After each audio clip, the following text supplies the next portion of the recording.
Dale Carnegie's book, How to Win Friends and Influence People, is one of the most effective books in the world about human relations. If you want to improve your social IQ, be more influential, and improve your leadership skills, then this book must be your Bible. Even though the book was written 84 years ago, it is still applicable today, and because of that, it is one of the highest sold books in the world. In this video, I will summarize the entire book. After watching the video, you can say that you have read this book because it covers every single chapter and every bit of important information. Part 1. Fundamental Techniques in Handling People. Chapter 1. Don't criticize, condemn, or complain. People don't criticize themselves for anything, no matter how wrong they may be. Remember that people are creatures of emotion, and they are motivated by their ego and pride. Criticizing people nearly always puts them on the defensive, and they find ways for rationalizing their actions. Even family members of criminals frequently go into denial, blaming the system instead of the person for the crimes.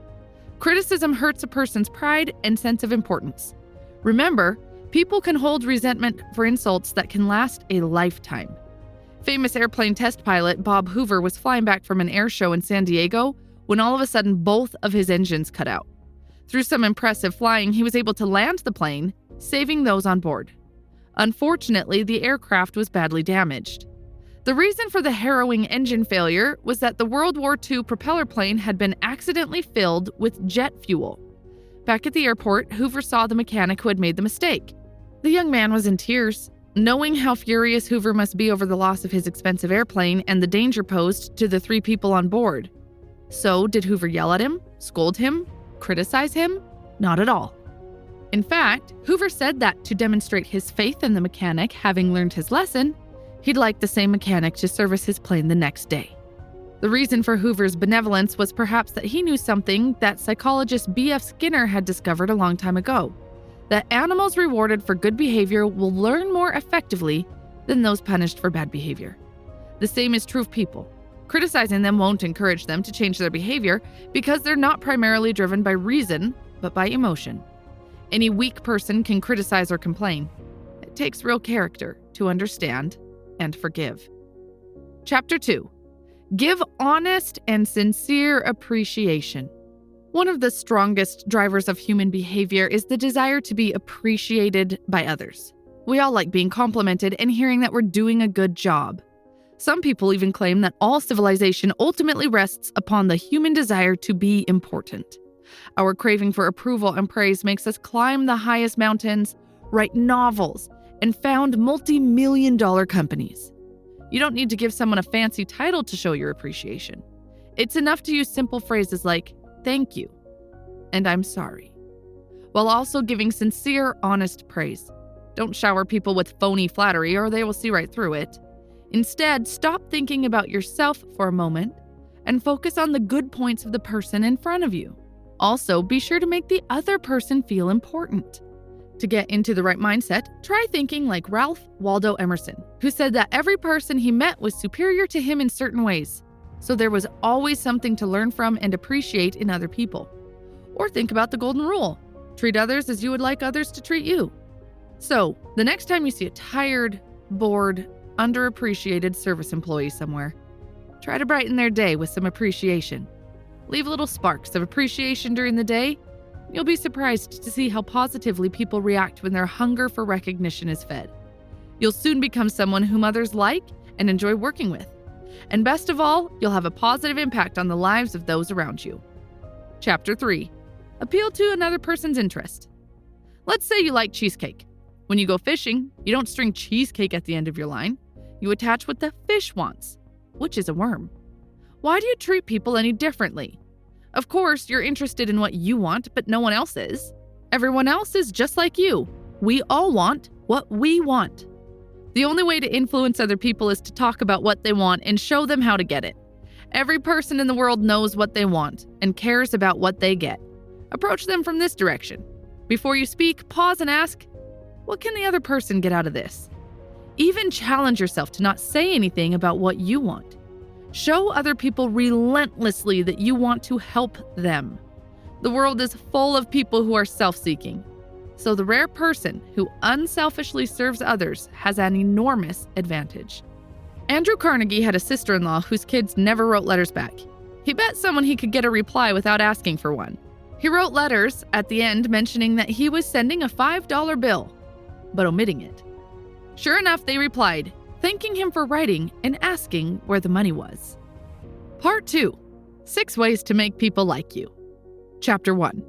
Become genuinely interested in other people. Who is universally loved as friendly and approachable? A dog. They're always excited to see you and seem like you're the most important thing in their world. Showing interest in other people makes them feel important. All of us like people who admire us. People aren't interested in you or me. They're interested in themselves every day for their entire life. When you see a group photo, whose face do you look at first? Remember, you make friends much more easily by being interested in them than by trying to get them interested in you. Ask people about their background and their goals. Remember problems people are having, and when you come across a solution, share it with the person. Go out of your way to talk to people who are beneath your level, employees who don't report to you, service people, etc. For people above your level, express a genuine interest in them, their work, and their advice. They feel important when they can pass on the secrets of their success. Chapter 2. Smile. A smile says, I like you. You make me happy. I'm glad to see you. It's a message of goodwill. Once upon a time, a New York stockbroker by the name of William B. Steinhardt decided to try something new on the author's advice. Previously a notorious grouch who rarely smiled in his personal or professional life, Steinhardt committed to simply smiling more by giving himself a pep talk in the mirror the morning his experiment began. He began the day by greeting his wife with a smile, then smiling at the doorman of his building, then the cashier at the subway booth, then the traders on the trading floor and his colleagues in the office. The result? People began smiling back. At home, Steinhardt said that there had been more happiness in the first 2 months of the experiment than in the entire year before it. What's more, he found that at work, complaints and grievances were easier to deal with, winning him more revenue than previously. In short, he was a richer, happier man. As the story shows, a smile can go a long way. If someone we've just met smiles at us, we tend to automatically like them.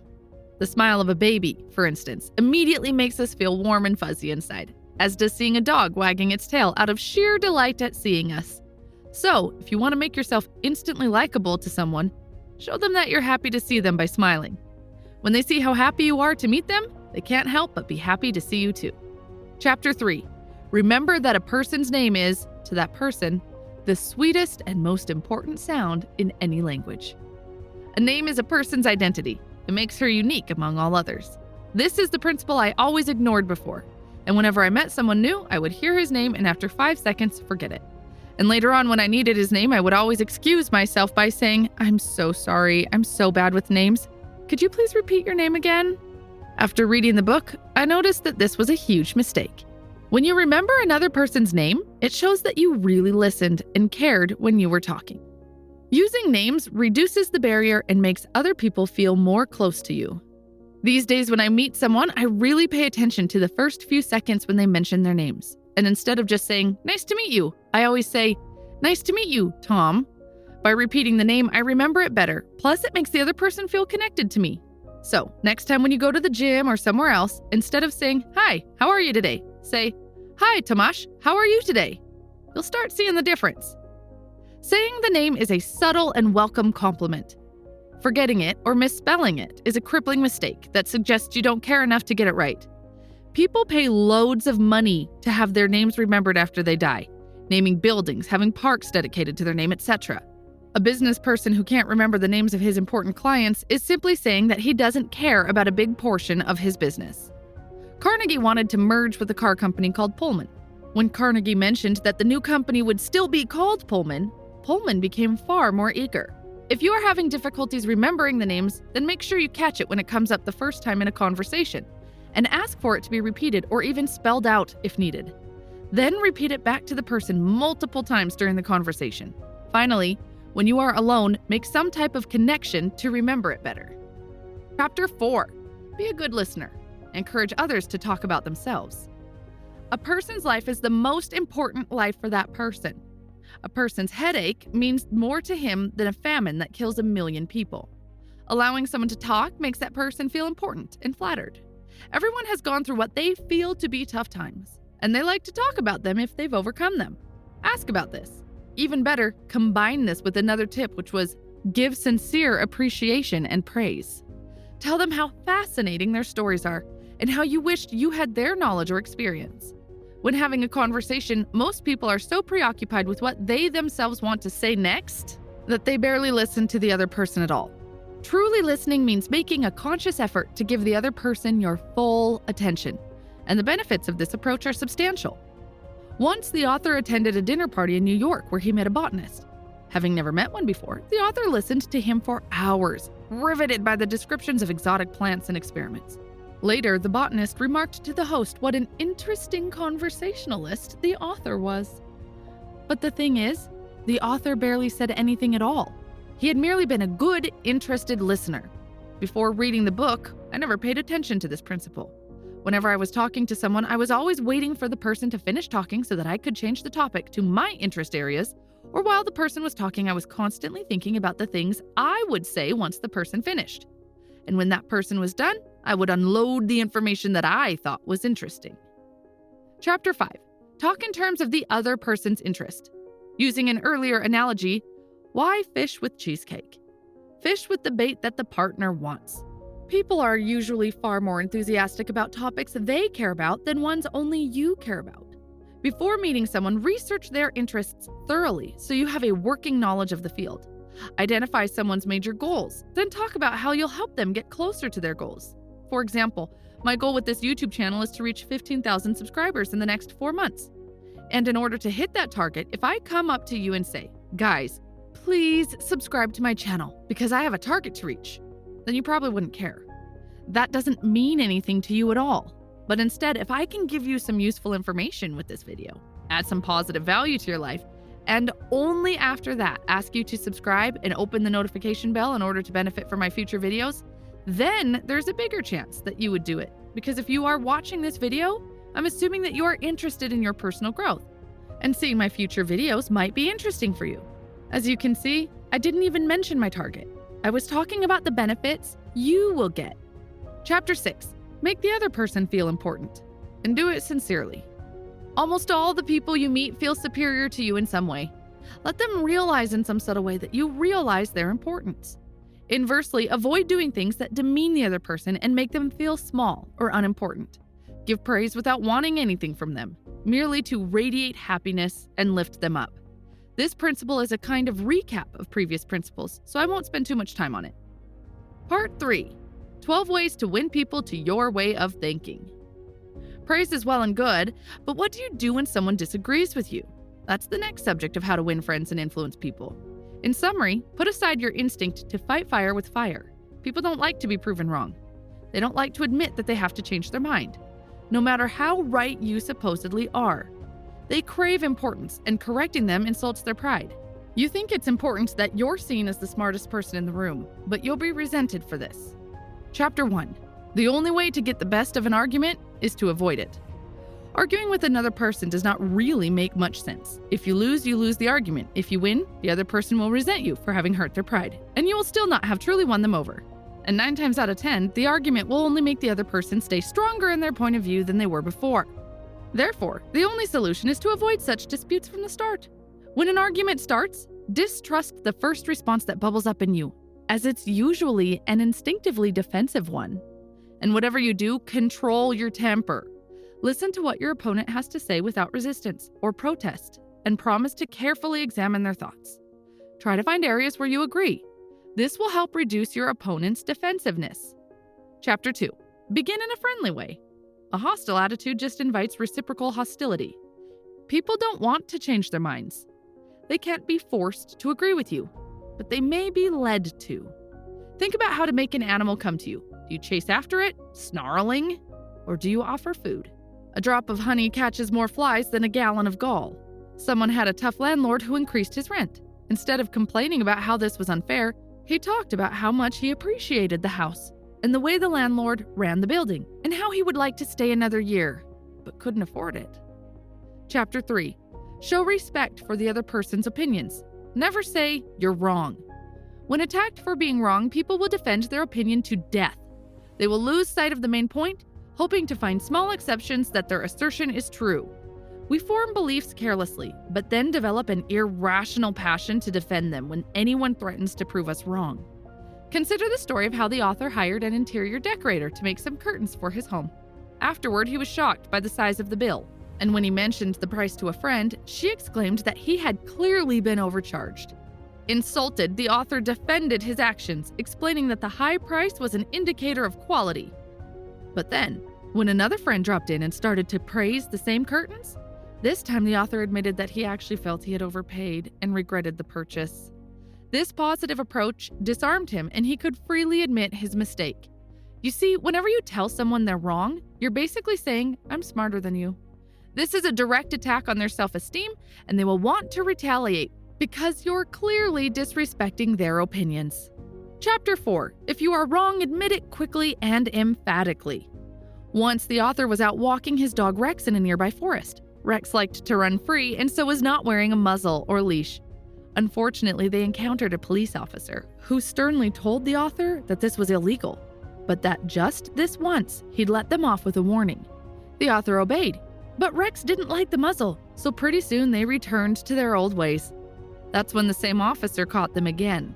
This time, even before the officer opened his mouth, the author himself expressed how very, very sorry he was and how unacceptable his misdeed was. Normally, the officer would have probably been angry and handed him a fine, but thanks to this upfront admission of guilt, he did the opposite. The officer began arguing that the little dog really wasn't hurting anyone, accepted Carnegie's apology, and let them continue on their merry way. Admitting your mistake helps because the other person is usually trying to feel important by criticizing you about your mistake. But the moment you admit your guilt, the situation completely changes. Now, in order to feel important, they can no longer attack you, but rather have to show generosity by forgiving you. This is exactly what made the police officer so lenient in the example. So the next time you realize you're in the wrong, admit it enthusiastically. It will produce better results, and you'll find it's actually much more enjoyable than having to defend yourself when the other person points out your mistake. Chapter 5. Let the other person do a great deal of talking. Someone who disagrees with you will not pay attention to you while they are crying for their own expression. So encourage them to express their ideas fully. I'm sure you have seen arguments where neither person was listening to the other because they felt like their points were not being acknowledged by the other side. So always resist the temptation to interrupt the person. This is costly every time you do it. Imagine there's an empty bottle that fills as the person talks. When she fills the bottle, she becomes much more receptive to new thoughts. Before the bottle is full, she feels unheard. Every time you interrupt, you empty the bottle, and she has to start again. Chapter 6. Honestly try to see things from the other person's point of view. If you were born in the same body as your partner, had her experiences, and saw the world through the same lens, you would by definition arrive at the same conclusions. Consider the other person's ideas and feelings as important as your own. Imagine looking outside from another person's body. Adopting this attitude is actually productive. It will help you discover your partner's interests and articulate your argument to appeal to his interests. For example, put yourself in the interviewer's place. Do you think she enjoys the interview process and talking to tens of people?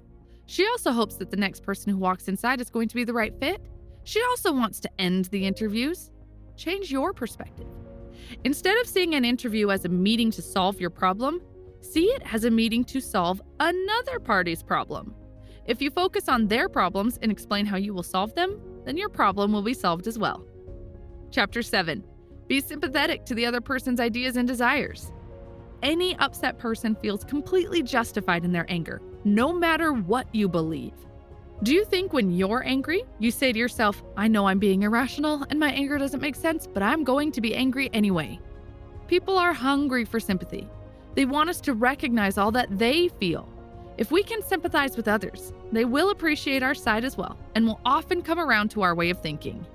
Chapter 8. Start with questions to which the other person will answer yes. Every time someone says no, they get locked into defensiveness and consistency bias. So don't start by talking about the areas in which you differ. Start with what you agree on. Get the person to say yes. Instead of pushing your conclusion on the person, guide her toward your conclusion through a series of logical questions. This can sound like a trap if the person realizes what you're doing. It's better to do this in a genuine, patient tone, instead of in the tone of already knowing the answers. Ask difficult questions with unclear answers so it doesn't feel like you're trapping the person in a corner. This technique is used a lot by salespeople. For example, imagine I want to sell my book summary to you and I would say, "You seem to be a person who likes to read, am I right?" You would answer yes. Then I would go ahead and say, "Do you like saving money? Do you like saving time?" Most likely your answers would be yes again. Once I get these yeses, I would then say, "Buy my book summaries. It's exactly what you want. It will save you time, money, and you will read a book much faster." How would you feel at this point? I'm sure you'd feel like I trapped you into something that you didn't want. Even if you liked my product, you'd probably be turned off by my approach and most probably would walk away. Chapter 9. Let the other person feel like the idea is his or hers. People like their own ideas better than other people's. Coming up with their own ideas makes them feel smart and important. Executing their own ideas instead of someone else's gives them a feeling of control. For example, once I was negotiating with a quite tough person who did not like to compromise. After a while, I noticed that it would be very difficult to reach an agreement. So I decided to apply this tactic and said, "You know about this topic more than I do. You are the world's expert on this, so I want to hear your opinion. How can we reach an agreement?" The person stopped for a moment and then started giving me advice and options. His approach changed from being an opponent to a mentor. After hearing all of his options, I chose one of them and decided to implement it. Since he gave me the option, he was much more engaged and interested in implementing it successfully. Chapter 10. Appeal to the nobler motive. A person usually has two reasons for doing a thing, one that sounds good and a real one. Forget the real one. Appeal to their highest moral principles. For example, when someone is breaking the agreement, say that your impression of the person's character was one of high integrity. Give them some time to think about it. If they come back and want to continue, then you will accept it without hesitation and admit that your judgment of character was wrong. But you still personally believe they're a man of their word and will not break the agreement. We humans don't want to lose the nobler motives that we pose. Chapter 11. Dramatize your ideas. Attention is scarcer than ever before. Find ways to capture it without being gimmicky.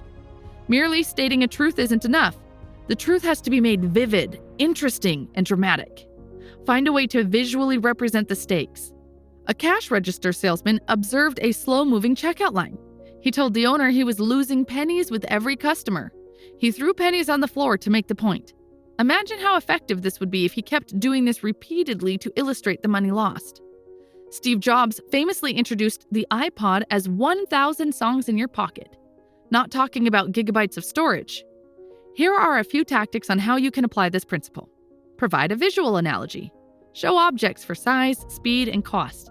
Equate the opportunity to dollars. For example, your business is losing one Mercedes-Benz a day by not fixing this problem.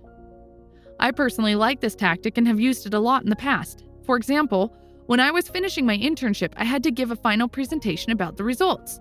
In total, we were around 25 students, and among them, my presentation was one of the most interesting ones. And the reason is that when I was presenting, I did not talk about the boring tasks I did in Excel.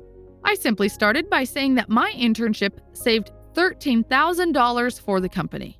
Once I said this, every manager in the audience started listening very carefully and asked a lot of questions at the end. To be honest, I did the same boring things as other interns. I would say I did even less. The only difference was that I calculated the number of hours I had spent and then converted it into dollars. Since it was an unpaid internship, I could easily say that I saved them money. Because if some paid employee did the same job, the company had to pay a salary. Chapter 12. Throw down a challenge. When motivation doesn't work, organize a competition. This gets people going because they don't want to be second. The desire for mastery and to excel is a fundamental driver of behavior. For example, if a person is unsure, subtly question their strength. I don't blame you for being scared. It's a tough job. It'll take a big person to take care of the job. Part 4. The final part of this book is about changing people without giving offense or arousing resentment. Chapter 1. Begin with praise and honest appreciation. It's always easier to listen to unpleasant things after hearing praise about our good points. Without praise, it just sounds completely critical. When you are giving praise, avoid being formal. This is quite normal in the corporate world, where you can hear some formal praise and then a big critical point, and at the end, a small praise again.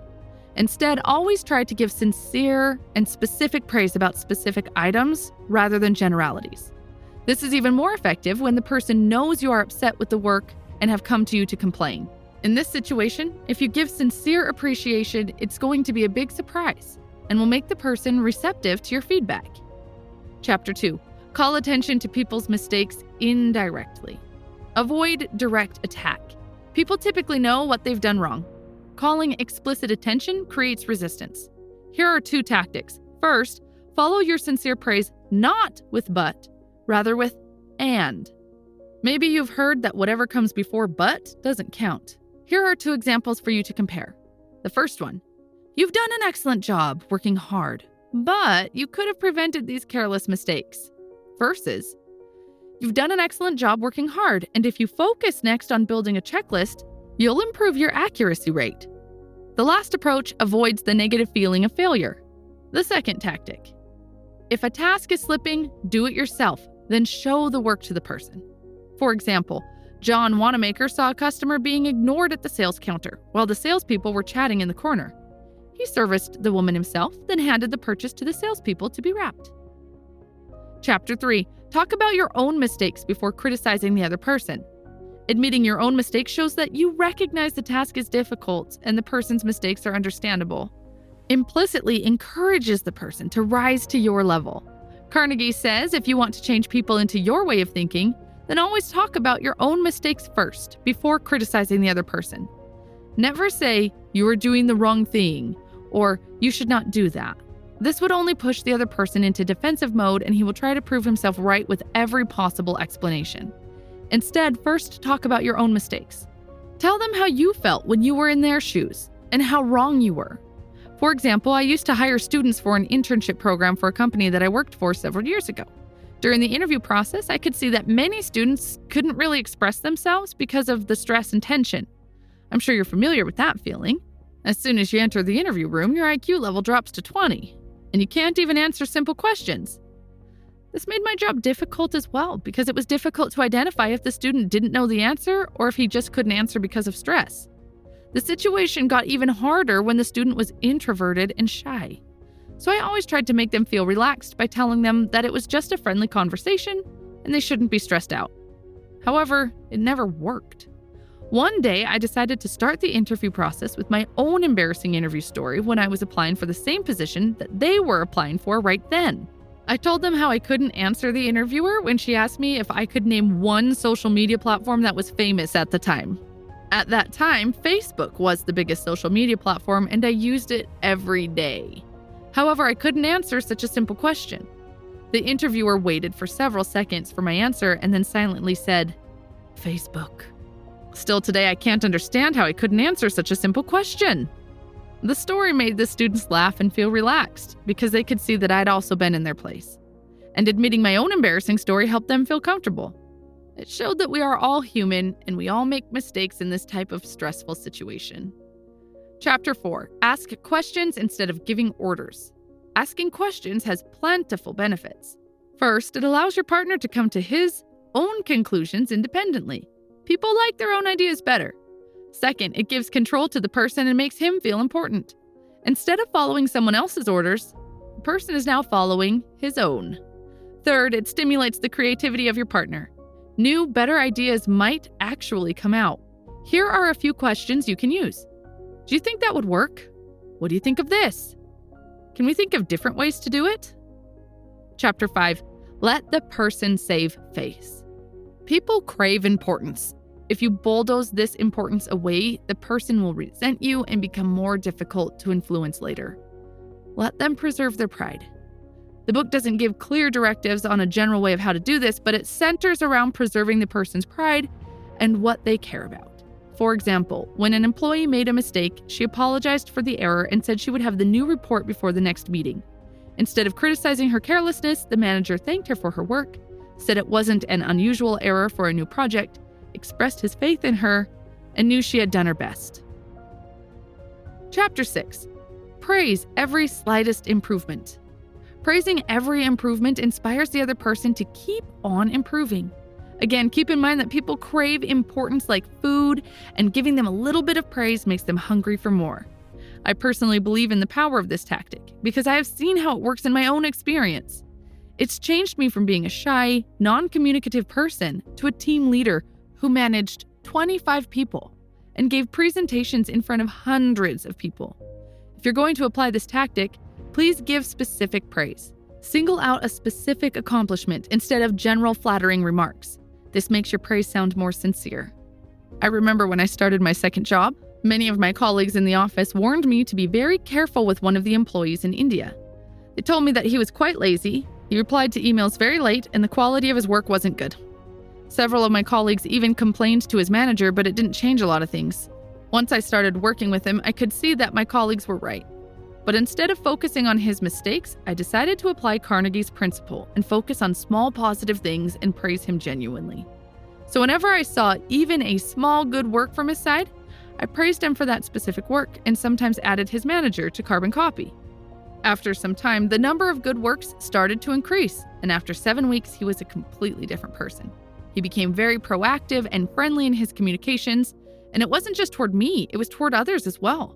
He even added me as a friend on Facebook, which never happened to any of my colleagues before. Chapter 7. Give the person a fine reputation to live up to. If you want to improve something about a person, act as though that trait was already one of his outstanding characteristics. For example, let's say that when you are having a conversation with your friends, one of them says that he knows you as a person who can keep a good secret and can be trusted no matter what the conditions are. The rest of your friends also agree with this opinion. After hearing this, even if you are not a person who can keep a good secret, you'll start acting like one. You will be very careful not to lose this status. You will always speak very carefully in order not to reveal someone's secret and lose your valuable title. Chapter 8. Make the fault seem easy to correct. If you tell someone they lack the talent and will never be good at something, you've removed interest and hope for improvement. Instead, tell them they have the right talent and fundamentals, but just need to practice getting better. Make the steps easy to do. For example, here's what a dance instructor could say to a poor dancer. You have a natural sense of rhythm. You are a natural-born dancer. Chapter 9. Make the person happy about doing the things you suggest. This principle is similar to one of the previous principles, which was about keeping another person's interest in mind. I personally think that talking only about other people's interests can raise suspicion. For example, if someone is talking only about your interest without theirs, you might suspect that not everything is being revealed. One way to avoid sounding disingenuous is to acknowledge why you want the action up front. Then talk about the benefits you both enjoy. That's it for this video. If you found it helpful, please leave a like and a subscribe to my channel. It keeps me motivated to post videos for you every single week. Thanks for watching and have a great day.